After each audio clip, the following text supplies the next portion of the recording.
আজ সকালের জলখাবারে বানিয়েছিলাম ম্যাগি আর ডিম দিয়ে একটি মজাদার রেসিপি, যেটি হচ্ছে ম্যাগি অমলেট। প্রথমে সিদ্ধ করে রাখা ম্যাগিটি খুব ভালোভাবে অল্প তাওয়ায় তেল দিয়ে ভেজে নেব।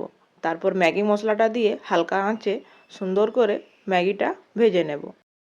তারপর একটি পাত্রে ডিম দিয়ে, তারপর গাজর কুচি, পেঁয়াজ কুচি, লঙ্কা কুচি এবং লবণ দিয়ে ডিমটি খুব ভালোভাবে ফিটিয়ে নেব। ডিমটা খুব ভালোভাবে ফেটানো হয়ে গেলে ভেজে রাখা ম্যাগিটির ওপর ডিমটি খুব সুন্দরভাবে চারদিক থেকে ঢেলে দেব। ঢেলে দেওয়া হয়ে গেলে তারপর ঢাকা দিয়ে কিছুক্ষণ ভাজার জন্য রেখে দেব।